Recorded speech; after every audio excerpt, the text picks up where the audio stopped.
Bismillahirrahmanirrahim. Pada suatu hari Rasulullah SAW ditemui oleh malaikat Jibril. Rasul pun bertanya, "Ada apa wahai Jibril?" Jibril menjawab, "Wahai Muhammad, sesungguhnya hari ini Allah Subhanahu wa Ta'ala sedang mengobarkan nyala api neraka, dan seluruh para malaikat amat ketakutan. Mereka tidak tahu harus bagaimana. Untung aku ingat," kata Jibril, "bahwa engkau Muhammad adalah sumber cinta dan sayang Allah Subhanahu wa Ta'ala kepada alam semesta.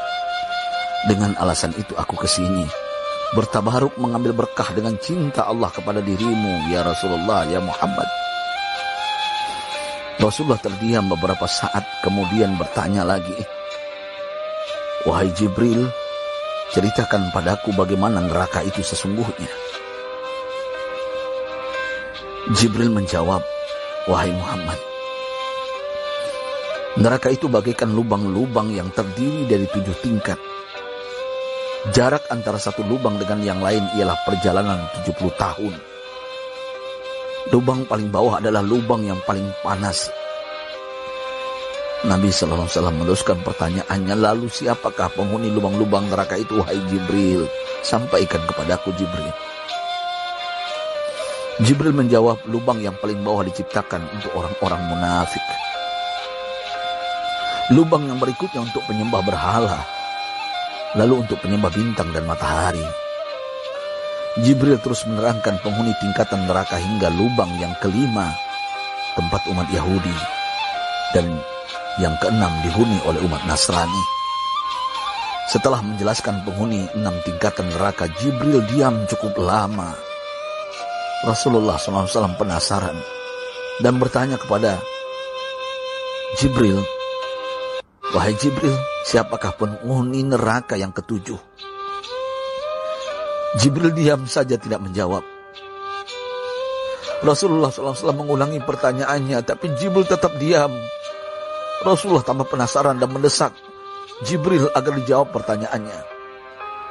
Akhirnya Jibril pun berkata, "Umatmu, wahai Muhammad, mereka itu para pelaku dosa besar di kalangan umatmu, yang dimana sampai mereka mati belum sempat bertaubat." Mendengar jawaban Jibril, Rasulullah langsung jatuh pingsan.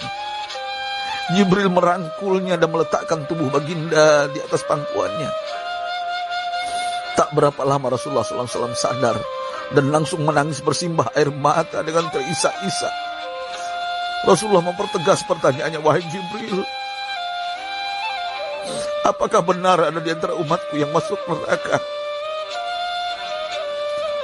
Jibril menjawab, "Benar, wahai Muhammad, pelaku dosa besar di antara umatmu yang belum bertaubat." Setelah itu Rasulullah menghadap kiblat dan sujud kepada Allah dalam isak tangisnya.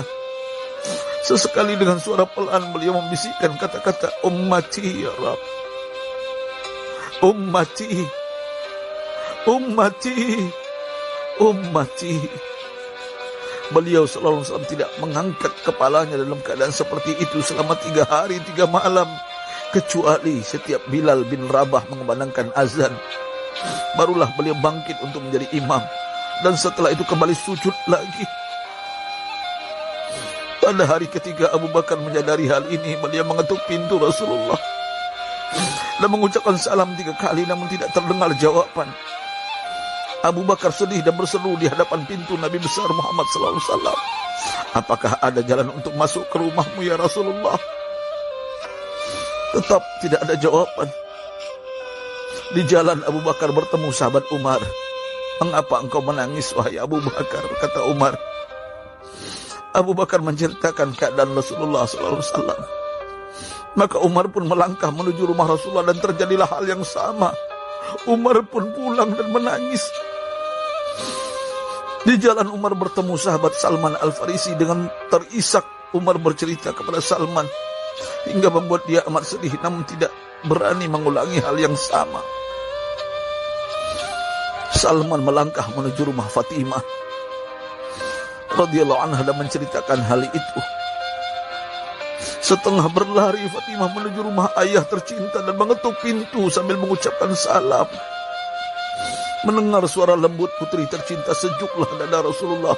Beliau bangkit dari sujud dan membuka pintu.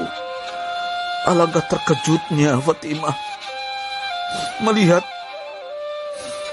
Rasulullah, ayah tercinta, amat kurus dan pucat. Fatimah memeluknya lalu menangis. Wahai ayah, apa yang terjadi? Mengapa engkau amat sedih seperti ini? Rasulullah kembali menangis dan berkata dengan suara lirik, wahai Fatimah, belahan jiwaku, bagaimana mungkin aku tidak sedih sedangkan Jibril mengatakan akan ada kelak umatku yang akan masuk neraka. Subhanallah, betapa besar cinta Rasulullah kepada kita umatnya. Sahabatku, Rasulullah mencintai kita. Antaman ma'aman ahbabta, engkau akan berkumpul dengan orang yang kau cintai. Mari kita mencintai baginda Nabi besar Muhammad SAW yang mencintai kita umat yang tidak rela kita masuk neraka. Mari kita mencintai beliau dengan berselawat, Allahumma sholli ala Sayyidina Muhammad wa ala ahli Sayyidina Muhammad. Allahumma sholli wa sallim ala Sayyidina Muhammad karimil aba wal ummahat. Allahumma sholli ala Sayyidina Muhammad wa alihi wa sahbihi wa sallim. Sahabatku, sampaikan dan silakan share sahabatku di sosial media. Rasul mengajarkan kepada kita, man dalla ala khairin falau mislu ajri fa'ili. Siapa yang menunjukkan kepada kebaikan, maka dia akan mendapatkan pahala seperti orang yang mengerjakannya. Mudah-mudahan ini menjadi pahala jariah bagi kita. Saya Ustadz Oren. Assalamualaikum warahmatullahi wabarakatuh.